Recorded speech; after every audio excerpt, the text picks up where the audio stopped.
हवा में पुरानी किताबों और चमड़े की खुशबू भरी हुई थी। अर्जुन किताबों के ऊंचे ऊंचे ढेर के बीच बैठा था। उनकी जिल्दें भूली हुई कहानियां बुदबुदा रही थीं। धूल भरी खिड़की से छनकर आती हुई सूरज की रोशनी उसके तपे हुए चेहरे को रोशन कर रही थी। उसने एक फीके से नक्शे पर अपनी उंगलियां फेर दी।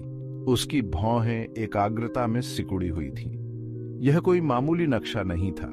यह एक ऐसी जगह की बात करता था जो समय के साथ खो गई थी। एक ऐसी जगह जिसके बारे में धीमी आवाज में और प्राचीन किंवदंतियों में फुसफुसाया जाता था।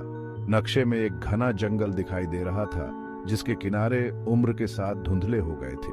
उसके बीचों बीच एक प्रतीक था, जटिल और आकर्षक, जो एक भूले हुए मंदिर के स्थान को चिह्नित करता था। योद्धा देवता वीरस का मंदिर। किंवदंतियां अकल्पनीय खजानों और नश्वर समझ से परे शक्तियों के बारे में बताती थीं, जो इसकी दीवारों के भीतर छिपी हुई थीं। बहुतों ने इसे खोजा था, लालच और महत्वाकांक्षा से प्रेरित होकर, लेकिन कोई भी वापस नहीं लौटा। अर्जुन कोई ट्रेजर हंटर नहीं था। वह ज्ञान चाहता था, अतीत की फुसफुसाहट जो भूले हुए खंडहरों में गूंजती थी। वीरस का मंदिर उसके लिए एक किंवदंती से बढ़कर था। यह एक कुंजी थी, समय की बर्बादी में खोए हुए इतिहास को समझने के लिए एक प्रवेश द्वार था। उसने इसके प्रति एक अजीब सी खिंचाव महसूस की, एक ऐसी पुकार जिसकी गूंज उसकी आत्मा में गहराई तक गूंजती थी। उसने ध्यान से नक्शे को रोल किया, उसे चमड़े की डोरी से सुरक्षित किया।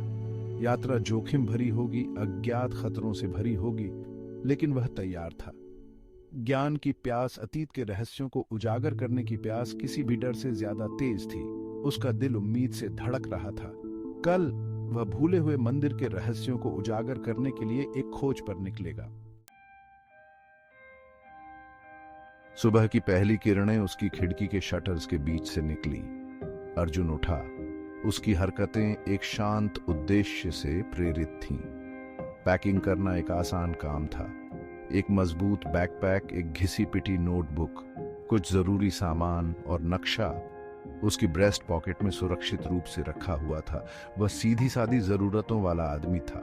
उसके असली खजाने पत्थरों पर उकेरी गई और हवा में फुसफुसाई गई कहानियां थीं। सुबह होने से पहले की ठंड में जैसे ही उसने कदम रखा, उसके दिल की धड़कन उसकी पसलियों के खिलाफ एक स्थिर लय में धड़क रही थी।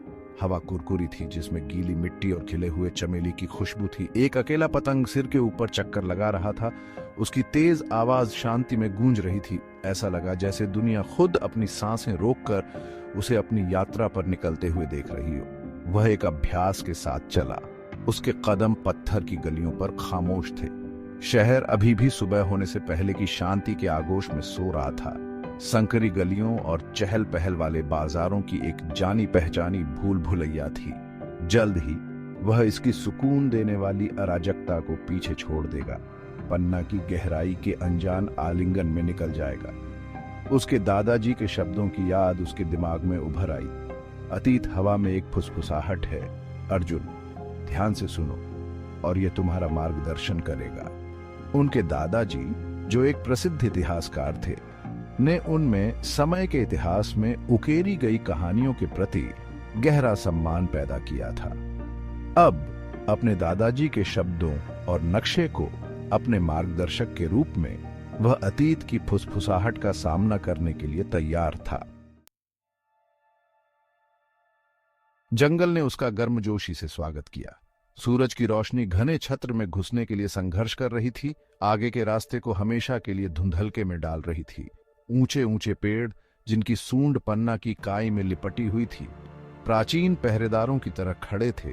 उनकी शाखाएं एक मौन आलिंगन में गुंथी हुई थी। हवा जंगल की सिम्फनी से गूंज उठी। कीड़ों की भनभनाहट, अनदेखे पक्षियों की चहचहाहट और हवा से हिलते पत्तों की सरसराहट। अर्जुन एक कुशल सहजता के साथ आगे बढ़ा। उसकी इंद्रियां हर आवाज और हरकत के प्रति सतर्क थीं। उसके हाथ में कसकर पकड़ा हुआ नक्शा उसे जंगल के किनारे तक ले आया था। आगे का रास्ता खतरनाक था, जो जंगल के बेरहम आगोश में समा गया था। उसने एक गहरी सांस ली। उसके फेफड़ों में उमस भरी हवा भर गई और दहलीज के पार कदम रखा।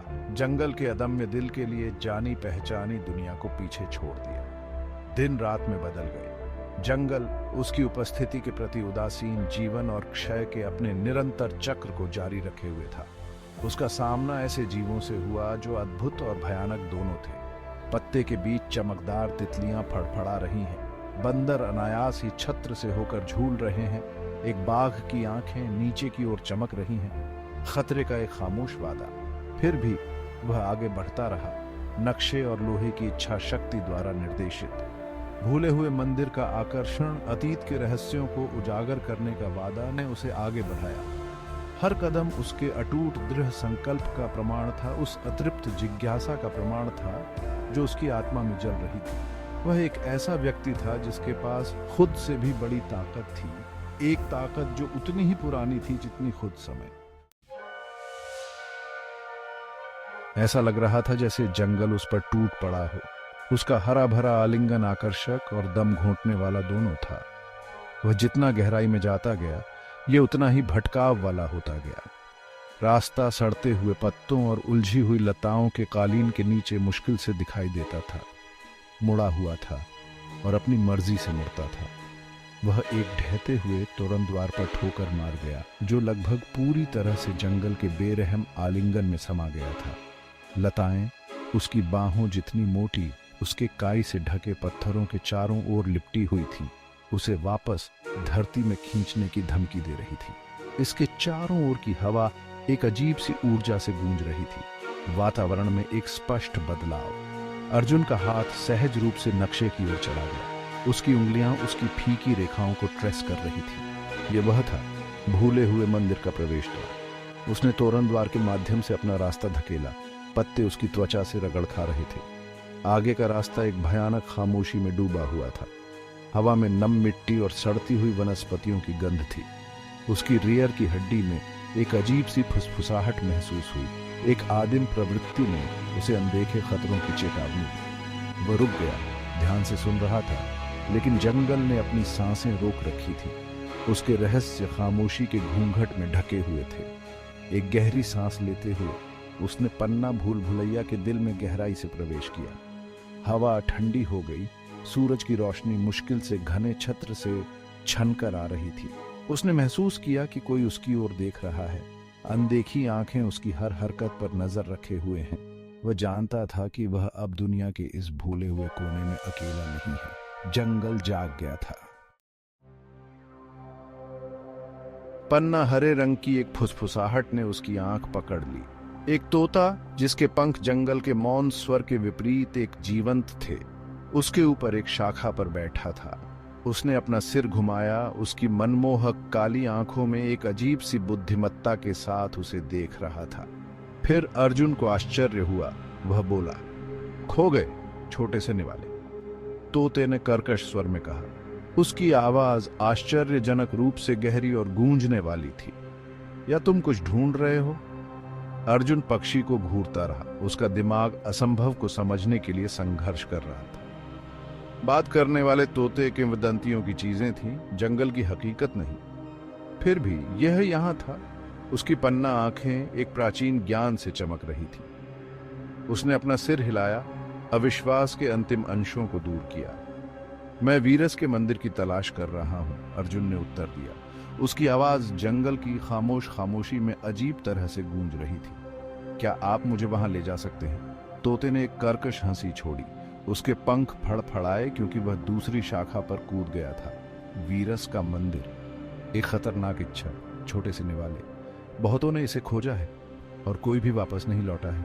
आपको क्या लगता है कि आप वहां सफल होंगे जहां दूसरे विफल हो गए हैं? अर्जुन ने पक्षी की निगाहों का सामना निडर होकर किया। मैं ज्ञान चाहता हूं, खजाना नहीं, उसने कहा। उसकी आवाज दृढ़ थी। अतीत की फुसफुसाहट मुझे बुलाती है और मैं उनकी पुकार को अनसुना नहीं कर सकता। तोते ने बहुत देर तक उसकी ओर देखा। उसका सिर एक तरफ झुका हुआ था, जैसे वह उसके शब्दों को तौल रहा हो। अंत में इसने अपने पंख फैलाए और उड़ान भरी। इसके पन्ना के पंख छतरी से छनकर आती धूप के खिलाफ एक धुंधली थे। मेरे पीछे आओ छोटे से निवाले, इसने अपने कंधे पर झुंझलाते हुए कहा। लेकिन सावधान रहना, रास्ता खतरे से भरा है। एक गलत कदम और जंगल आपको अपना दावा करेगा। और इस तरह उनका अजीब जुलूस शुरू हुआ। तोता एक शाखा से दूसरी शाखा पर फड़फड़ाते हुए आगे आगे चलता रहा। उसकी पुकार पेड़ों से गूंजती रही। अर्जुन ने पीछा किया। उसकी इंद्रियां ऊंची सतर्कता पर थीं। उसका हाथ कभी भी उसके किनारे पर म्यान की हुई कुकरी से दूर नहीं भटका। ऐसा लग रहा था जैसे जंगल उनके सामने बंट गया हो। आगे का रास्ता मानो जादू से ही प्रकट हो रहा था। तोते ने अपनी बात रखते हुए उसे एक विश्वासघाती रास्ते पर ले गया। उन्होंने अनिश्चित रूप से संतुलित लट्ठों पर भागती हुई धाराओं को पार किया।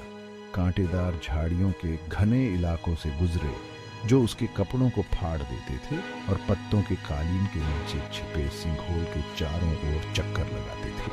हर कदम एक परीक्षा थी, उसके संकल्प के लिए एक चुनौती। इन सब के बावजूद तोते ने कभी बात नहीं की। उसकी उपस्थिति एक निरंतर साथी थी। यह ऐसा था जैसे जंगल खुद उसका परीक्षण कर रहा हो, आगे बढ़ने की उसकी योग्यता को आंक रहा हो। लेकिन अर्जुन ने हिम्मत नहीं हारी। वह बहुत दूर आ गया था, बहुत कुछ पार कर चुका था। अब पीछे मुड़ने के लिए अतीत की फुसफुसाहट ने उसे आगे बढ़ने का इशारा किया और वह उनके रहस्यों को उजागर करने के लिए दृढ़ था।